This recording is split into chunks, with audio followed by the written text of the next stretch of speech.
Research aptitude संशोधन अभिवृत्ती 1 ते 40 प्रश्न व स्पष्टीकरण.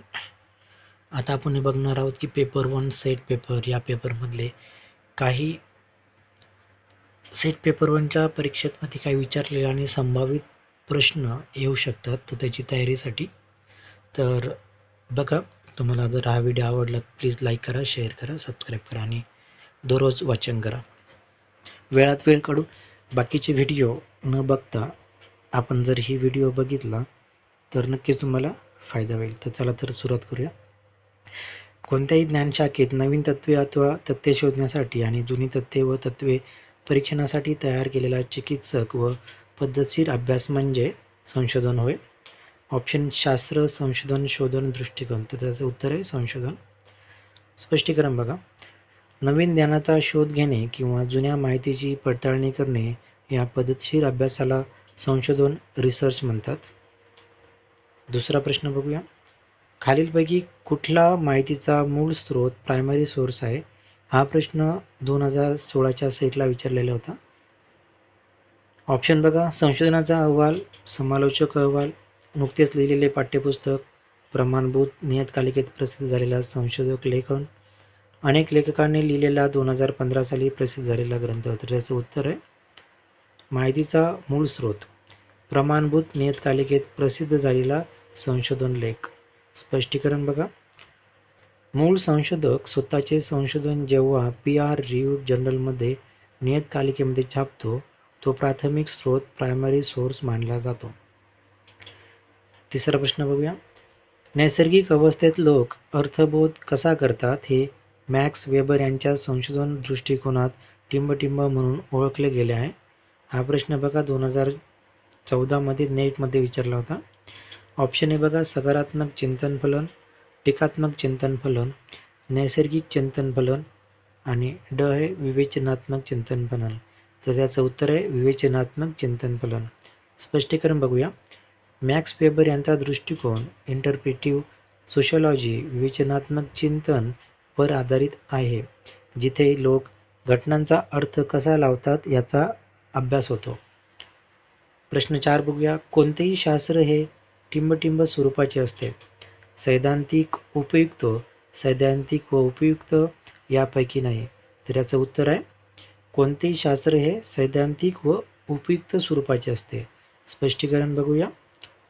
शास्त्रामध्ये सिद्धांताची थेरॉटिकल मांडणीही असते आणि त्याचा व्यवहारात उपयोग ॲप्लाइडही केला जातो. पुढचा प्रश्न बघूया. 5वा. शास्त्रामध्ये टिंबटिंब वर भर असतो. ऑप्शन बघा. परंपरावाद, कार्यकारणभाव, ज्ञानसंकलन, विधिवतपणा. तर याचं उत्तर आहे कार्यकारणभाव. शास्त्रामध्ये कार्यकारणभावावर भर असतो. स्पष्टीकरण बघूया. शास्त्रात कोणत्याही घटनेमागील कारण आणि त्याचा परिणाम कॉज अँड इफेक्ट शोधण्यावर मुख्य भर असतो. पुढचा प्रश्न बघूया. सामान्य विधानातून त्यात समाविष्ट असलेले विशिष्ट विधान शोधून काढणे म्हणजे आगमन पद्धती, निगमन पद्धती, सापेक्ष पद्धती, निरपेक्ष पद्धती. याचं उत्तर आहे निगमन पद्धती. बघूया. सामान्य विधानातून त्यात समाविष्ट असलेले विशिष्ट विधान शोधून काढणे म्हणजे निगमन पद्धती. स्पष्टीकरण बघूया.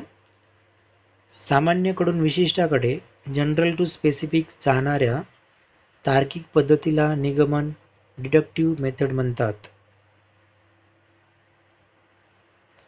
पुढचा प्रश्न बघूया. एक संशोधक पूर्वीच्या संशोधन लेखातील माहिती वापरून नवीन संशोधन लेख लिहितो, हे टिंबटिंब आहे. नैतिक, अनैतिक, मान्य, योग्य.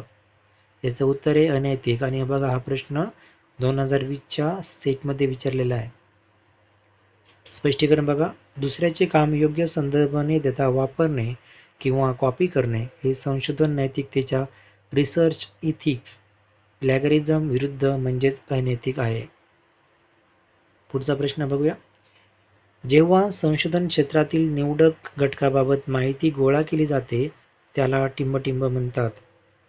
निदर्शन अनुसंधान, समग्र अनुसंधान, दैवप्रवण अनुसंधान, लॉटरी अनुसंधान. तर त्याचं उत्तर आहे जेव्हा संशोधन क्षेत्रातील निवडक घटकाबाबत माहिती गोळा केली जाते त्याला निदर्शन अनुसंधान म्हणतात. स्पष्टीकरण बघूया. संपूर्ण लोकसंख्येपैकी काही प्रतिनिधिक घटक सॅम्पल निवडून माहिती गोळा करण्याला निदर्शन अनुसंधान सॅम्पलिंग म्हणतात. पुढचा प्रश्न बघूया. एका संख्यात्मक अभिक्षमता चाचणीमध्ये स्त्री व पुरुष विद्यार्थी एकसारखे कामगिरी दर्शवितात. हे विधान खालीलपैकी काय सूचित करते? ऑप्शन बघा. संशोधन गृहीतक, शून्य गृहीतक, दिशात्मक गृहीतक, सांख्यिकीय संशोधन. तर याचं उत्तर आहे शून्य गृहीतक. चला ऑप्शन बघूया. स्पष्टीकरण. दोन घटकांमध्ये कोणताही फरक नाही, नो डिफरन्स, हे दर्शविणाऱ्या विधानाला शून्य गृहीतक, नल हायपोथेसिस म्हणतात. म्हणजे एका संख्यात्मक अभिक्षमता चाचणीमध्ये स्त्री व पुरुष विद्यार्थी एकसारखे कामगिरी दर्शवतात. तर ह्या विधानाला काय सूचित करते? दोघेही सारखं म्हणजे काहीच नाही, शून्य गृहीतक. Okay, no difference. पुढचा प्रश्न बघूया. ही शास्त्रीय अभ्यासाची पायरी नव्हे. समस्यासूत्रण, गृहीत कृत्य, वस्तुनिष्ठता, पूर्वकथन. तर याचं उत्तर आहे वस्तुनिष्ठता ही शास्त्रीय अभ्यासाची पायरी नव्हे. स्पष्टीकरण बघा. समस्यासूत्रण, गृहीत कृत्य ही अभ्यासाच्या पायऱ्या, स्टेप्स आहेत. तर वस्तुनिष्ठता, ऑब्जेक्टिव्हिटी हे शास्त्राचे एक लक्षण वैशिष्ट्य आहे. पुढचा प्रश्न. टिंबटिंबमध्ये संशोधक आपला अभ्यास विषय ठरवतो. उपकल्पना, सामान्यीकरण, समस्यासूत्रण, वर्गीकरण. उत्तर आहे समस्यासूत्रण. समस्यासूत्रणमध्ये संशोधक आपला अभ्यास विषय ठरवतो. स्पष्टीकरण बघूया. संशोधनाच्या सुरुवातीलाच अभ्यास विषय समस्या निवडली जाते, त्याला समस्यासूत्रण म्हणतात. पुढचा प्रश्न. संशोधकाने गोळा केलेल्या माहितीचे समान गुण व वैशिष्ट्यांच्या आधारे गट पाडणे म्हणजे? ऑप्शन. वर्गीकरण, पडताळणी, भविष्यकथन, निरीक्षण. त्याचं उत्तर आहे वर्गीकरण. संशोधकाने गोळा केलेल्या माहितीचे समान गुण व वैशिष्ट्यांच्या आधारे गट पाडणे म्हणजे वर्गीकरण. स्पष्टीकरण बघा. संकलित माहितीची समान गुणधर्मानुसार विभागणी करणे म्हणजेच वर्गीकरण, क्लासिफिकेशन होय. पुढचा प्रश्न. टिंबटिंब ही संशोधनाची प्रथम पायरी होय. वर्गीकरण, पडताळणी, भविष्यकथन, समस्यासूत्रण. उत्तर आहे समस्यासूत्रण ही संशोधनाची प्रथम पायरी होय. स्पष्टीकरण बघा. कोणत्याही संशोधनाची पहिली पायरी ही समस्येची ओळख आणि तिचे सूत्रण करणे हीच असते. टिंबटिंब हा संशोधनाची शेवटची पायरी होय. ऑप्शन बघा. पूर्वकथन, संकलन तथ्य, विश्लेषण, पडताळणी. त्याचं उत्तर आहे पूर्वकथन हा संशोधनाची शेवटची पायरी होय. स्पष्टीकरण बघूया. पर्यायानुसार निष्कर्षापर्यंत पोहोचून भाकीत, पूर्वकथन, प्रेडिक्शन किंवा अहवाल सादरीकरण ही अंतिम पायरी मानली जाते. म्हणजेच बघा, पूर्वकथनला काय म्हटलं जातं आहे? त्याचे शब्दशः अर्थ भाकीत, प्रिडिक्शन किंवा अहवाल सादरीकरण म्हणजे अंतिम पायरी. पुढचा प्रश्न बघा. कोणत्याही वारंवारिता वितरणासाठी 50वे शतत्मक आणि टिंबटिंब सारखेच असतात. मध्यमान, मध्यांक, चतुर्थक, विचलन, प्रमाण विचलन. तर उत्तर आहे मध्यांक. कोणत्याही वारंवारिता वितरणासाठी 50वे शतत्मक आणि मध्यांक सारखेच असतात. हा प्रश्न बघा सेट 2020 मध्ये विचारलेला आहे. 15% इन ब्रॅकेट 50 P50 हे वितरणाचा मध्य दर्शविते, जे मध्यांक मीडियनशी समान असते, म्हणून मध्यांक. पुढचा प्रश्न. गृहीत कृत्यालाच टिंबटिंब असे म्हणतात. उपकल्पना, सिद्धांत कल्पना, अभ्युपगम, वरील सर्व. तर उत्तर आहे वरील सर्व. गृहीत कृत्यालाच उपकल्पना, सिद्धांत कल्पना, अभ्युपगम असे म्हणतात. स्पष्टीकरण बघा. हायपोथेसिससाठी मराठीत उपकल्पना, अभ्युपगम किंवा सिद्धांत कल्पना हे सर्व शब्द वापरले जातात. म्हणजेच समानार्थी शब्द आहे उपकल्पना, अभ्युपगम किंवा सिद्धांत. गृहीत कृत्य म्हणजे केवळ अंदाजाने केलेले विधान होय. पुराव्याच्या आधारे असलेले विधान होय. समस्येच्या आधारे केलेले विधान होय. सिद्धांतावर आधारित विधान होय. तर उत्तर आहे गृहीत कृत्ये म्हणजे पुराव्याच्या आधारे असलेले विधान होय. स्पष्टीकरण बघा. गृहीत कृत्ये हे समस्येच्या संदर्भात तर्कावर व पुराव्यावर आधारित केलेले एक तात्पुरते विधान, टेंटेटिव्ह स्टेटमेंट असते. पुढचा प्रश्न बघूया. शास्त्रीय संशोधनाची रूपरेषा निश्चित करण्यालाच टिंबटिंब असे म्हणतात. संशोधन आराखडा, पूर्वकथन, समस्या सूत्र, अभ्युपगम. उत्तर आहे संशोधन आराखडा. बघूया. शास्त्रीय संशोधनाची रूपरेषा निश्चित करण्यालाच संशोधन आराखडा असे म्हणतात. स्पष्टीकरण बघूया. संशोधन कसे पार पाडणार याची ब्लूप्रिंट म्हणजेच संशोधन आराखडा, रिसर्च डिझाईन होय. पुढचा प्रश्न. जर एखाद्या संशोधनकर्त्याला प्रभावी मध्यान्ह भोजन आयोजनात हस्तक्षेप करण्याच्या संभावित घटकाचे परिणाम संबंधित संशोधनात करावयाचे असेल तर कोणती संशोधन पद्धती सर्वोत्तम असेल? हा प्रश्न 2016 नेटमध्ये विचारला होता. तर ऑप्शन बघूया. ऐतिहासिक पद्धती, वर्णनात्मक सर्वेक्षण पद्धती, प्रयोगात्मक पद्धती, कार्योत्तर पद्धती. तर उत्तर आहे प्रयोगात्मक पद्धती. तर स्पष्टीकरण बघूया. एखाद्या घटकाचा दुसऱ्या घटकावर होणारा प्रभाव किंवा परिणाम अभ्यासायचा असेल तर प्रयोगात्मक पद्धत, एक्सपेरिमेंटल मेथड वापरतात, म्हणून प्रयोगात्मक पद्धती. पुढचा प्रश्न. शास्त्रीय संशोधनाच्या क्रमशः अवस्था कोणत्या? सविचलन, भ्रामक संबंधाचे बहिष्करण, सामान्यीकरण, सिद्धांतीकरण. सामान्यीकरण, सिद्धांतीकरण, भ्रामक संबंधाचे बहिष्करण, सविचलन. 3. सिद्धांतीकरण, सामान्यीकरण, भ्रामक संबंधाचे बहिष्करण, सविचलन. 4. भ्रामक संबंधाचे बहिष्करण, सिद्धांतीकरण, सामान्यीकरण आणि सविचलन. तर बघा याचं उत्तर आहे शास्त्रीय संशोधनाच्या क्रमशः अवस्था, भ्रामक संबंधाचे बहिष्करण, ड. सिद्धांतीकरण, सामान्यीकरण, सविचलन. स्पष्टीकरण बघूया. वैज्ञानिक अभ्यासात आधी चुकीच्या संबंधाचे खंडन, इलिमिनेशन करून मग सिद्धांतीकरण व सामान्यीकरण केले जाते, म्हणून उत्तर आहे भ्रामक संबंधाचे बहिष्करण, सिद्धांतीकरण, सामान्यीकरण आणि सविचलन. पुढचा प्रश्न बघूया. खालीलपैकी कोणत्या संशोधन प्रकारात सारांश निष्कर्षाचे इतर परिस्थितीत सामान्यीकरण करता येत नाही? ऐतिहासिक संशोधन, वर्णनात्मक संशोधन, प्रायोगिक संशोधन, नैमित्तिक तुलनात्मक संशोधन. उत्तर आहे ऐतिहासिक संशोधन. स्पष्टीकरण बघूया. ऐतिहासिक संशोधन भूतकाळातील विशिष्ट घटनेवर आधारित असल्याने त्याचे निष्कर्ष आजच्या काळात किंवा इतरत्र लागू, जनरलाइज करता येत नाही. पुढचा प्रश्न. गुणात्मक संशोधनात चिंतनशील टिपाच्या नोंदी करणे यास टिंबटिंब असे म्हणतात.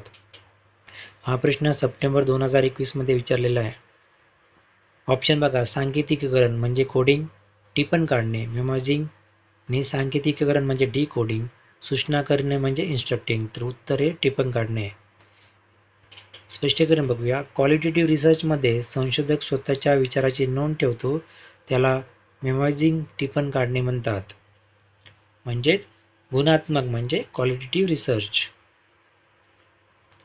खालीलपैकी कोणते गैर संभाव्यता प्रतिदर्श आहे?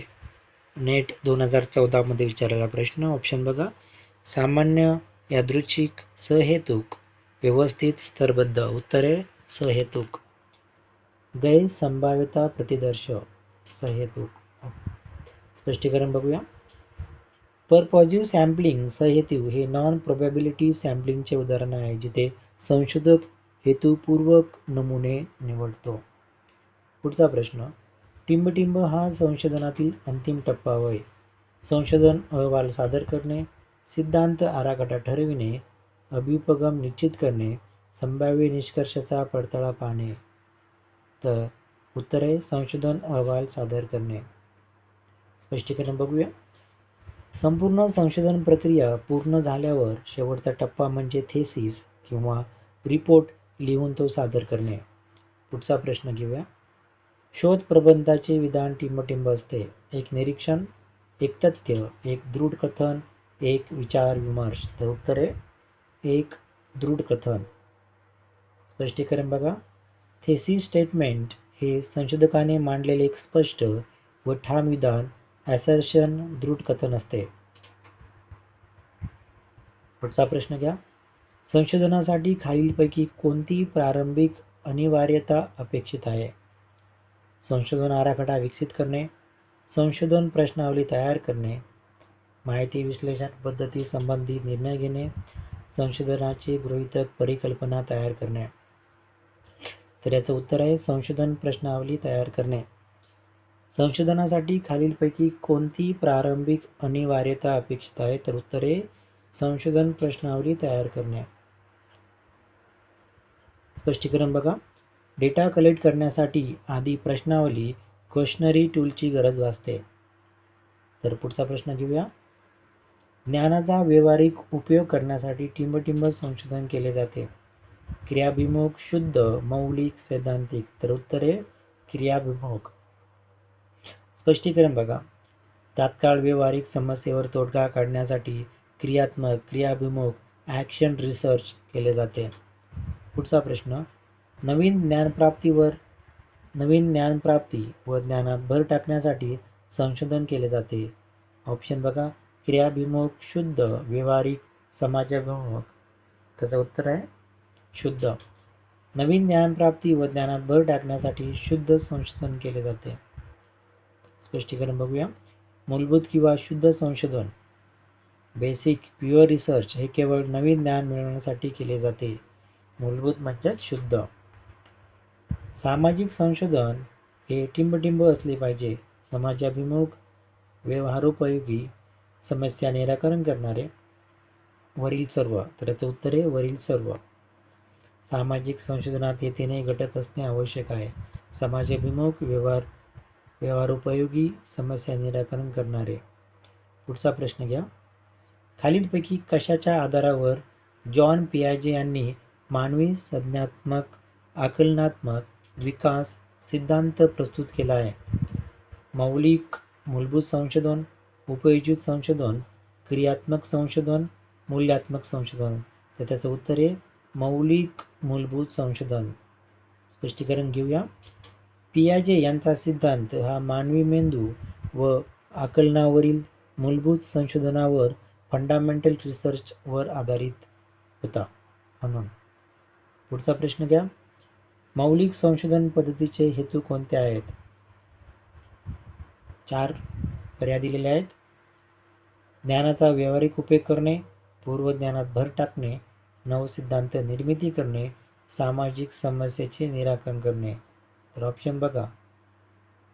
1, 2, 3 म्हणजे त्यांनी विचारले या चारीपैकी तुम्हाला कोणते कोणते वाटतात, त्याचे ऑप्शन दिलेले आहे. तर त्याचं उत्तर आहे 1, 2, 3 म्हणजे पहिले 3. मौलिक संशोधन पद्धतीचे हेतू कोणते आहेत? ज्ञानाचा व्यावहारिक उपयोग करणे, पूर्वज्ञानात भर टाकणे, नवसिद्धांत निर्मिती करणे. चौथं नाही आहे. तर त्याचं स्पष्टीकरण घ्या. मूलभूत संशोधनात पूर्वज्ञानात भर पडते, नवीन सिद्धांत बनतात व व्यावहारिक उपयोगाची दिशा मिळते. पुढचा प्रश्न घ्या.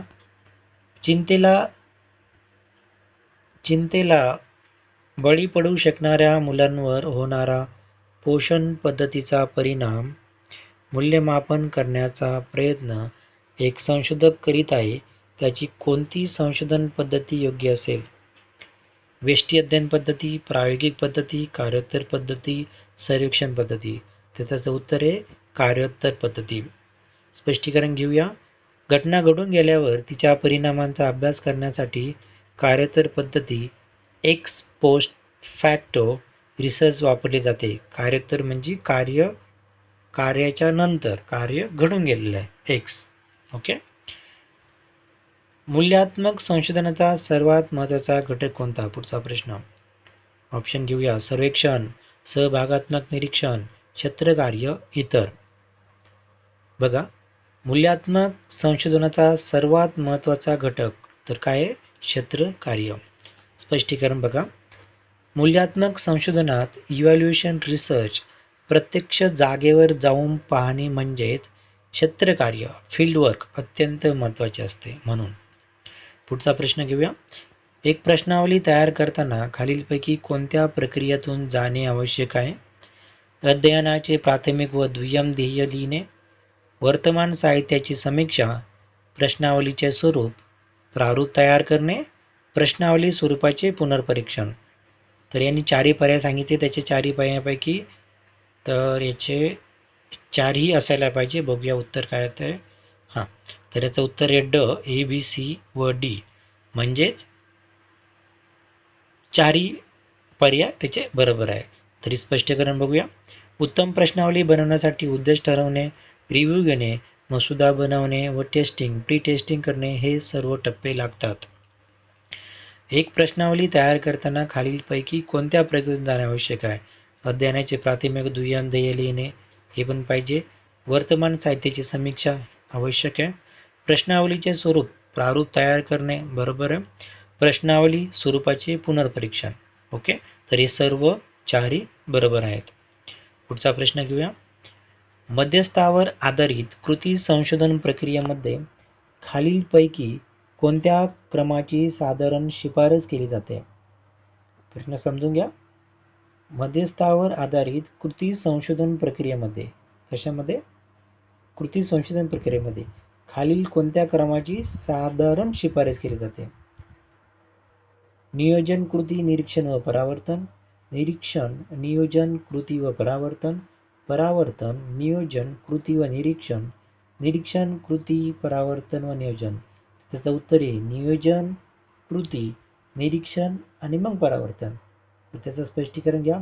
ॲक्शन रिसर्चचा चक्रीय क्रम प्लॅन, नियोजन, ॲक्ट, कृती, ऑब्झर्व, निरीक्षण, रिफ्लेक्ट, परावर्तन असा होतो. ओके, चला पुढचा प्रश्न घेऊया. कोणत्याही वस्तू अथवा घटनेचे सूक्ष्म निरीक्षण व परीक्षण करणे म्हणजे टिंबटिंब होय. संशोधन, सर्वेक्षण, पूर्वकथन, परिकल्पना. तर उत्तर आहे सर्वेक्षण. कोणत्याही वस्तू अथवा घटनेचे सूक्ष्म निरीक्षण व परीक्षण म्हणजेच सर्वेक्षण. स्पष्टीकरण बघा. घटनेची सद्यस्थिती बारकाईने अभ्यासणे म्हणजे सर्वेक्षण, सर्वे होय. पुढचा प्रश्न घ्या. खाली सामाजिक सर्वेक्षणाबाबतीत काही विधाने दिली आहेत. त्यापैकी चुकीच्या विधानाचा पर्याय निवडा. खाली सर्वेक्षणाची बरोबर उदाहरण त्याच्यातलं एक चुकीचं आहे. यातील श्रमिक वर्गाच्या स्थितीचा अभ्यास केला जातो. त्यामुळे सामाजिक समस्यावरील उपाययोजना सुलभ होते. बरोबर आहे. त्या पद्धतीमध्ये अमूर्त सामाजिक घटनांचा अभ्यास करता येतो. हे चूक आहे. पुढचं बघा. त्या पद्धतीमध्ये वस्तुनिष्ठ अभ्यास करता येतो. त्याचं उत्तर आहे अमूर्त. स्पष्टीकरण बघूया. सर्वेक्षणात प्रत्यक्ष दिसणाऱ्या मूर्त गोष्टीवर भर असतो. मूर्त म्हणजे दिसणाऱ्या गोष्टी. केवळ अमूर्त कल्पनांचा अभ्यास सर्वेक्षणाने पूर्ण होत नाही. तर मूर्त म्हणजे नाही असा नाही, तर प्रत्यक्ष दिसणाऱ्यांना मूर्त म्हणतात. ओके, हे लक्षात ठेवा. पुढचा प्रश्न घेऊया. सामाजिक संशोधन व सामाजिक सर्वेक्षण या टिंबटिंब संकल्पना आहेत. ऑप्शन बघा. परस्पर विरोधी, परस्पर पूरक, स्वतंत्र, मूर्त. तर बघा उत्तर आहे परस्पर पूरक. सामाजिक संशोधन व सामाजिक सर्वेक्षण परस्पर पूरक आहे. स्पष्टीकरण. सामाजिक संशोधन आणि सर्वेक्षण हे एकमेकांना मदत करतात, म्हणून ते परस्पर पूरक आहेत. पुढचा प्रश्न घेऊया. परिकल्पना ही विशिष्ट निरीक्षणावर आधारित योजना असते. 2013च्या सेटमध्ये विचारला होता. ऑप्शन बघा. दिशादर्शक, निराकरणीय, अनुमानात्मक, प्रवर्तनात्मक. त्याचं उत्तर आहे प्रवर्तनात्मक.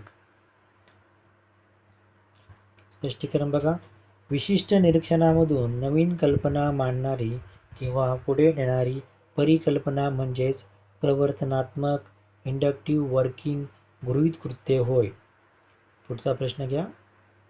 आणि आजच्या आपल्या हा MCQ मधला शेवटचा प्रश्न असेल. ठीक आहे. तत्पूर्वी हा प्रश्न सोडवण्यापूर्वी आपण एक, जर तुम्हाला असेच व्हिडिओ बघायचे असतील तर प्लीज लाईक करा, शेअर करा. आणि हे लाईक आणि शेअरपेक्षा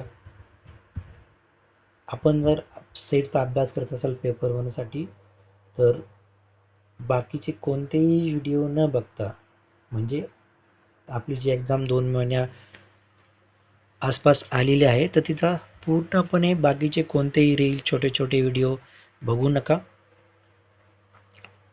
डायव्हर्ट छोटे छोटे जे नोटिफिकेशन आहे आपल्या मोबाईलमध्ये, ते नोटिफिकेशन ऑफ करा. म्हणजे त्यामुळे काय होईल, तुमचा जो माइंडसेट आहे, तुमचा जो फोकस आहे, तो तुमचा जे अचीव करायचं आहे आपल्याला, तुम्हाला, मला, सर्वांना, ठीक आहे, तर ते आपलं अचीव होण्याचे चान्सेस जास्त असतील. जर आपण जे काय आपले छोटे वगैरे जेवढा तुम्हाला वेळ वाचवता येईल तेवढा वेळ वाचा. तुमच्याकडे पुस्तकं असतील, ती पुस्तकं रेफर करा. आणि तुम्हाला लवकरात लवकर जर वेळ नसेल, जर तुम्ही ट्रॅव्हलिंगमध्ये असेल किंवा जास्त गर्दी असेल, पब्लिक असेल, तर तुम्ही हेडफोन लावून जर बाकीचे दुसरे व्हिडिओ जे बाकीचे लोक करतात, जे आपले कलीग करतात, स्टुडंट असेल तर स्टुडंट आसपासचे जे लोक करतात, की व्हिडिओ बघतात, खूप व्हिडिओ बघतात, कोणते पण व्हिडिओ बघतात, बघा, काही हरकत नाही. पण 2 महिने फक्त आणि फक्त सेट जी परीक्षा आहे, पेपर 1 आणि पेपर 2, जो तुमचा जो काही स्पेशलायझेशन असेल त्या विषयाचेच व्हिडिओ बघा, ऐका आणि समजून घ्या. कन्सेप्ट क्लिअर करा. छोटे छोटे शब्द सर्च करा. तुमच्याकडे कोणताही शब्द तुम्हाला मराठी शब्द अवघड वाटत असेल, अर्थ माहीत नसेल, शक्यतो तेच होते की शब्द कळत नाही आपल्याला लवकर, तर ते शब्द काय करा, आपला गुगल याला, चॅट जीपीटीला, पर्पलीसीला सर्च करा. त्या ठिकाणी तुम्हाला त्याची पूर्ण माहिती मिळेल. जास्त वेळ नका घालू, फक्त जे आपले 9-10 पॉईंट आहे ते रिकवर करत चला. ठीक आहे.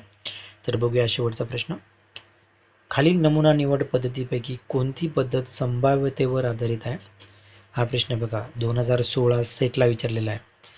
निकषाधारित नमुना निवड, स्तरीय नमुना निवड, प्रमाण नमुना निवड, सुगम्य नमुना निवड. त्याचं उत्तर आहे स्तरीय नमुना निवड. स्पष्टीकरण बघा. स्ट्रॅटिफाईड सॅम्पलिंग, स्तरीय नमुना निवड हा प्रोबॅबिलिटी सॅम्पलिंगचा एक प्रमुख प्रकार आहे. तर अशा प्रकारे आपले आजचे 40 प्रश्न आपल्याला इंटरनेटच्या मदतीने हे प्रश्न आपल्याला मिळालेले आहेत.